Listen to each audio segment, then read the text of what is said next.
창세기 17장. 아브라함이 99세 때에 여호와께서 아브라함에게 나타나서 그에게 이르시되 나는 전능한 하나님이라. 너는 내 앞에서 행하여 완전하라. 내가 내 언약을 나와 너 사이에 두어 너를 크게 번성하게 하리라 하시니, 아브라함이 엎드렸더니 하나님이 또 그에게 말씀하여 이르시되 보라, 내 언약이 너와 함께 있으니 너는 여러 민족의 아버지가 될지라. 이제 후로는 내 이름을 아브라함이라 하지 아니하고 아브라함이라 하리니, 이는 내가 너를 여러 민족의 아버지가 되게 함이니라.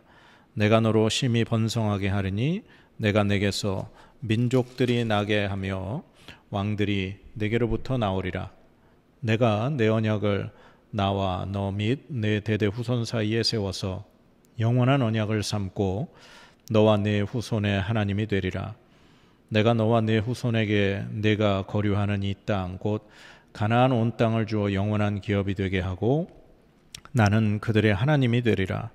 하나님이 또 아브라함에게 이르시되 그런즉 너는 내 언약을 지키고 내 후손도 대대로 지키라.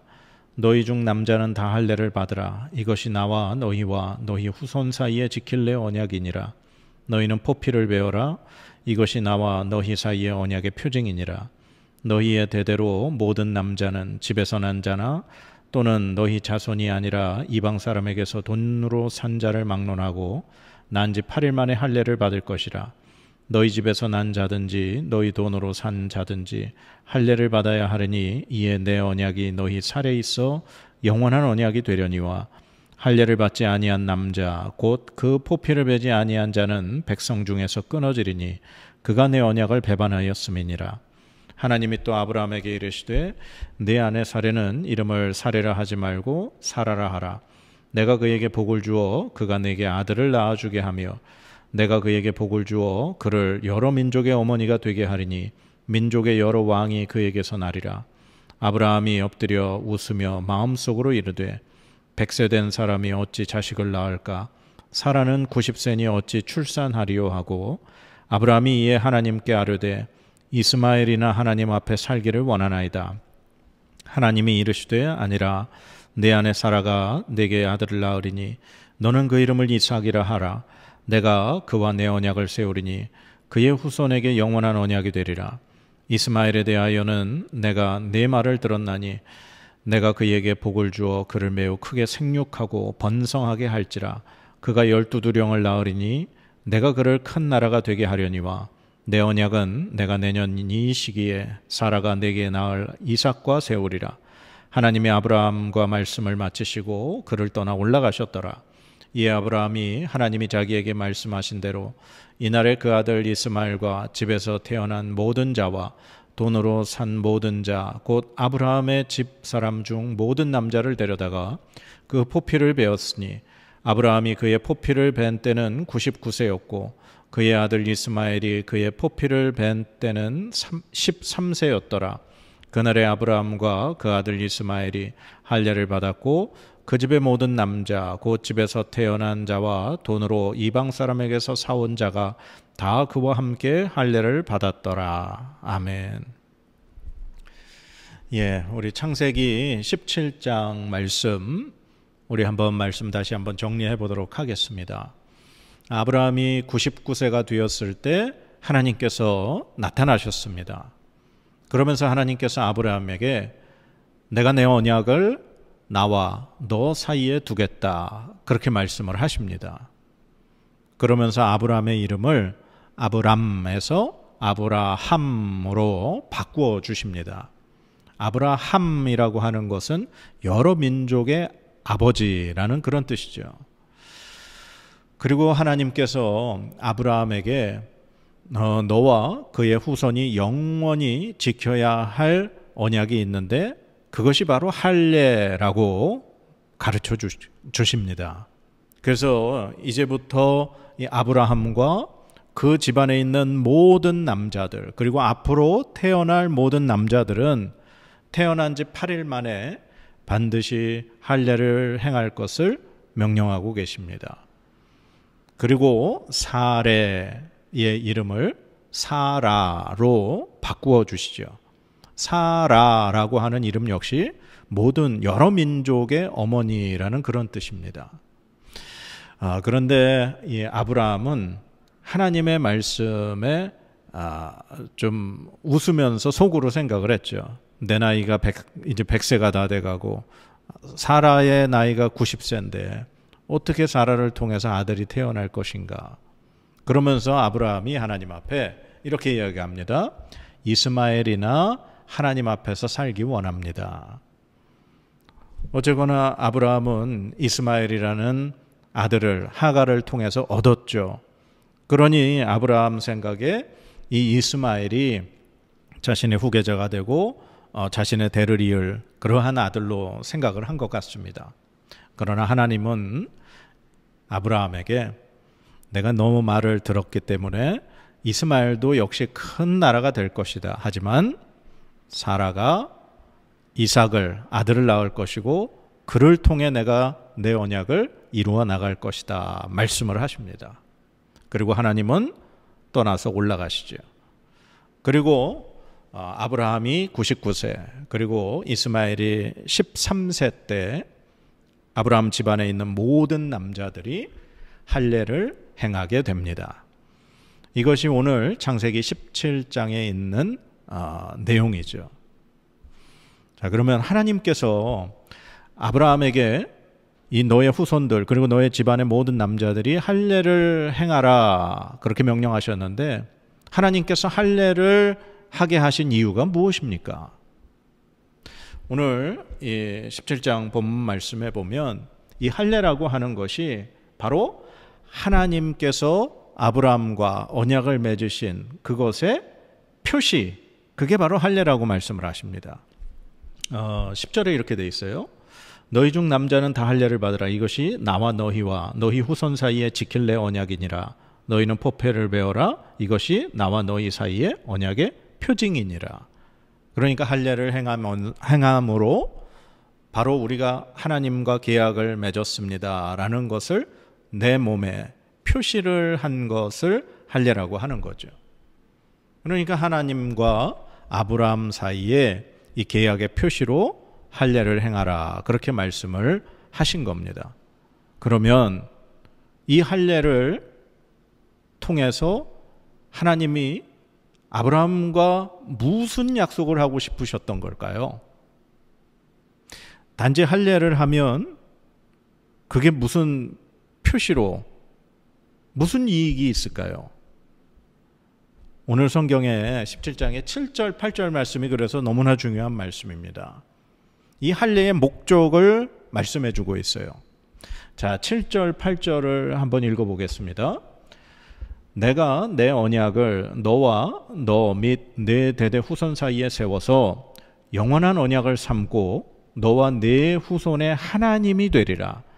내가 너와 네 후손에게 네가 거류하는 이 땅 곧 가나안 온 땅을 주어 영원한 기업이 되게 하고 나는 그들의 하나님이 되리라. 아멘.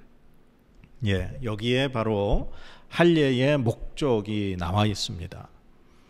하나님이 아브라함에게 할례를 명하셔서 내가 너와 사이에 맺은 언약을 내 몸에 그리고 내 후손들의 몸에 새겨라. 그 말씀하신 이유는 그 할례를 통해서 하나님이 아브라함과 그의 후손들과 바로 이 약속을 하신 겁니다. 너희는 내 백성이고 나는 니네 하나님이다 라는 표시라는 거죠. 이 할례가 없으면 그래서 하나님의 백성이 아니고 하나님의 백성에서 끊쳐진다. 하나님의 백성에서 퇴출당한다 라고 그렇게 말하는 겁니다. 그렇기 때문에 유대인들에게 있어서 할례는 너무나도 중요한 표시입니다. 그래서 할례를 행하지 아니하면 유대인이 될 수 없는 그 표시로 이 할례가 중요하게 여겨졌던 거죠. 그런데 문제는 이 할례가 오랜 세월이 흐르고 이제 예수님 당시 신약 시대까지 오면서 유대인들에게 이 할례는 이 할례의 본뜻과 상관이 없어져 버렸습니다. 아까 우리 7절 8절 말씀에서 보았듯이 하나님이 할례를 하게 하신 이유가 뭐였죠? 나는 너희 하나님이 되고 너희는 내 백성이 될 것이다. 그러니까 하나님의 백성이라는 표시인 거죠. 그러면 할례만 받았다고 하나님의 백성인가요? 그렇지 않습니다. 할례를 받았다고 해도 하나님의 말씀을 지키지 않고 하나님의 율법을 지키지 않고 혹은 하나님과 함께 살아가지 않는다면 그 할례는 아무 의미가 없다라는 것이죠. 예수님 당시에 바리새인들, 사두개인들, 제사장들, 장로들이 그들이 유대인임을 주장하고 유대인임을 자랑하고 할례 받은 백성임을 자랑했습니다. 그러나 예수님 보실 때 하나님의 아들이신 예수 그리스도께서 그들을 보셨을 때 그들은 겉으로 할례만 행했을 뿐 하나님과 아무 상관없는 사람들이었음을 지적하셨습니다. 우리 바울 사도도 복음을 전하면서 사도행전 15장에 이런 문제가 생깁니다. 어떤 사람들이 유대에서부터 안디옥에 왔어요. 그런데 그 유대인들이 유대인 그리스도인들이죠. 그들이 그 안디옥에 있는 이방인 그리스도인들을 향해서 말하기를 너희가 할례 받아야 된다. 할례 받지 아니하면 너희는 구원받지 못한다. 그래서 이들과 사울과 바나바 사이에 문제가 생긴 겁니다. 무슨 소리냐? 우리가 예수 그리스도의 이름으로 예수 그리스도를 믿음으로 구원받는 것이지 할례로 구원받는 것이 아니다. 그러나 유대인들 그리스도인들은 강하게 할례를 주장했죠. 그래서 이 문제를 가지고 예루살렘에 올라가게 됩니다. 그리고 예루살렘에서 사도들이 그 문제를 가지고 회의를 하게 되죠. 그 결과 이방인들에게 할례를 받게 할 것이냐 말게 할 것이냐 결정을 내립니다. 그러면서 이방인들에게는 할례를 강요하는 대신 우상에 더러운 것과 음행과 목매어 죽인 것과 피를 멀리하게 하라. 이것으로 결정을 내리죠. 그러니까 이방인들, 할례 받지 않은 사람들에게 구원은 할례와 상관없음을 공식적으로 예루살렘에서 인정을 해준 겁니다. 그러니까 할례라고 하는 것은 유대인들이 하나님의 백성임을 표시한 하나님과 아브라함과 그의 후손들과의 언약의 표시입니다. 그러나 예수 그리스도께서 이 땅에 오셔서 십자가에 달려 돌아가시고 부활하신 이후에 하나님께 나아갈 수 있는 우리 죄인된 인간의 길을 예수 그리스도께서 십자가상에서 열어주심으로 인해 이제 이 하나님 앞에 나아갈 수 있는 길이 유대인뿐만 아니라 온 민족, 온 백성들에게 다 열려지게 된 겁니다. 그런데 유대인들은 끊임없이 할례를 받아야지만 그래도 하나님 앞에 구원받을 수 있다라는 사실을 주장을 했었던 거죠. 그래서 바울 사도가 로마서 2장에 이런 얘기도 합니다. 2장 26절에서 29절인데요. 그런즉 무할례자가 율법의 규례를 지키면 그 무할례를 할례와 같이 여길 것이 아니냐. 또한 본래 무할례자가 율법을 온전히 지키면 율법 조문과 할례를 가지고 율법을 범하는 너를 정죄하지 아니하겠느냐. 무릇 표면적 유대인이 유대인이 아니요 표면적 육신의 할례가 아니니라. 오직 이면적 유대인이 유대인이며 할례는 마음에 할지니 영에 있고 율법 조문에 있지 아니한 것이라. 그 칭찬이 사람에게서가 아니요 다만 하나님에게서니라. 아멘. 바울 사도가 로마에 있는 로마 교회에 있는 그 유대인 그리스도인들을 향해서 이야기하는 겁니다. 이 유대인들은 할례를 자랑하기 때문에 자꾸 이방인 그리스도인들과 문제가 생긴 거예요. 그러면서 니네가 할례만 받고 율법을 안 지키면 그게 무슨 할례냐. 만약에 이방인이 할례를 안 받은 사람이 율법을 지키면 그 사람들이 오히려 더 너희를 정죄하지 않겠냐. 그렇게 말하는 거죠. 그러면서 할례는 육신에 할 것이 아니라 마음에 행해야 된다라는 거죠. 그러면 이 말씀을 통해서 우리가 다시 한번 정리를 해보면 아까도 말씀드렸지만 할례의 표시는 바로 내가 하나님의 백성이고 하나님이 나의 하나님이시다라는 표시라는 겁니다. 아무리 할례만 행해도 내가 하나님과 상관없이 산다면 그게 무슨 소용이 있겠습니까? 자, 그러면 오늘 이 말씀을 우리의 삶에 한번 적용해 보도록 하겠습니다. 우리가 예수 그리스도를 믿고 구원받아 하나님의 자녀가 돼서 지금 이제 예배를 드리고 그리스도인으로 이 땅에 살고 있습니다. 우리가 하나님의 백성이고 하나님이 나의 하나님이 되신다라는 표시가 뭘까요? 우리가 예수 그리스도 믿고 세례받은 것이겠죠? 그리고 우리가 주의를 지키는 것이겠습니다. 그런데 과연 그것으로 하나님이 나의 하나님이고 내가 하나님의 사람이라는 걸 주장할 수 있을까요? 유대인들은 자신들이 안식일을 지키고 율법을 지키고 할례 받은 백성이라는 것으로 꽉 들어차 있던 사람들이었습니다. 그러나 하나님과 상관없는 사람들이었죠. 왜냐하면 그들의 마음에, 그들의 삶에, 그들의 중심에 하나님이 안 계셨기 때문입니다. 오늘날 우리 가운데 우리를 그냥 자랑하는 우리가 가지고 있는 할례는 무엇이 있을까요? 내가 대단한 대학을 나왔다고? 내가 박사학위를 가지고 있다고? 아니면 내가 회사에 어떤 높은 지위에 있다고? 아니면 우리가 교회에서 내가 목사라고? 내가 장로라고? 내가 권사라고? 내가 어떤 직분을 받은 자라고? 그게 내가 하나님의 백성이고 하나님이 나의 하나님이라는 표시가 되는 건가요? 그렇지 않습니다. 우리가 몸에 가지고 있는 그 할례를 절대로 자랑할 것이 아닙니다. 할례를 행한 그 이유는 내가 하나님의 백성이고 하나님이 나의 하나님이라는 그 표시를 몸에 새긴 것뿐입니다.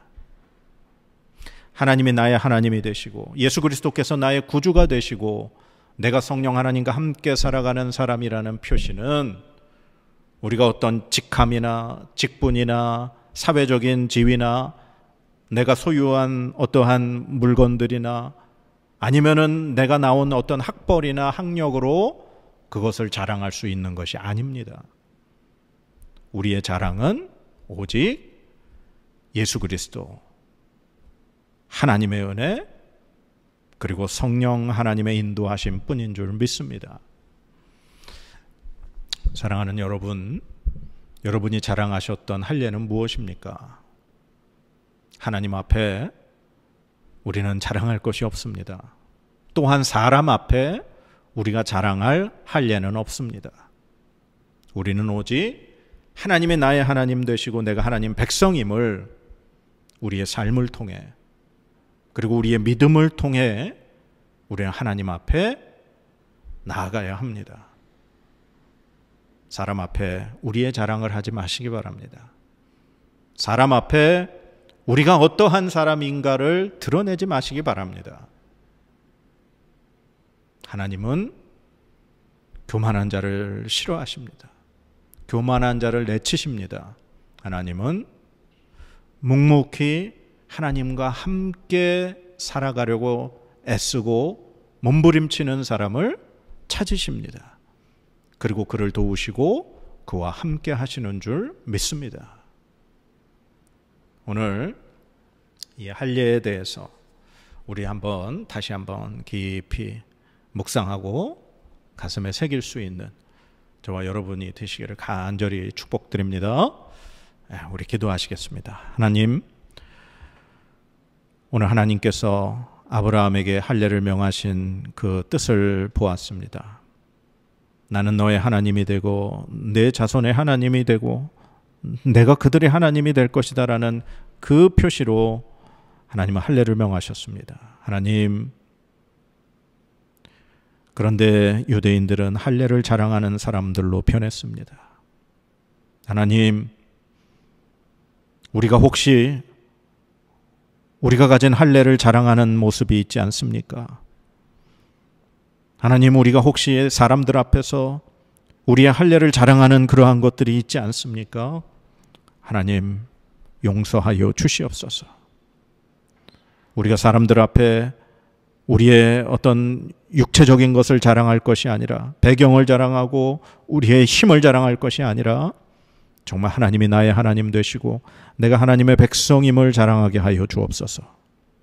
하나님이 나의 하나님 되심을, 그리고 내가 하나님과 함께 살아가는 사람임을 끊임없이 몸부림치고 노력하며 그렇게 하나님과 함께 살아가려고 노력하는 하나님의 자녀 되도록 우리에게 은혜를 더하여 주시옵소서. 육신의 할례가 아니고 마음의 할례를 행할 것을 우리가 다시금 깊이 깨닫게 하여 주시옵소서. 하나님, 그동안 우리가 육신의 할례를 자랑했다면 용서하여 주시고 새 사람으로, 새 마음으로 온전히 하나님 앞에 겸손하게 나아가는 하나님의 자녀 되게 하여 주시옵소서. 감사드리며 예수 그리스도의 이름으로 간절히 기도드립니다. 아멘.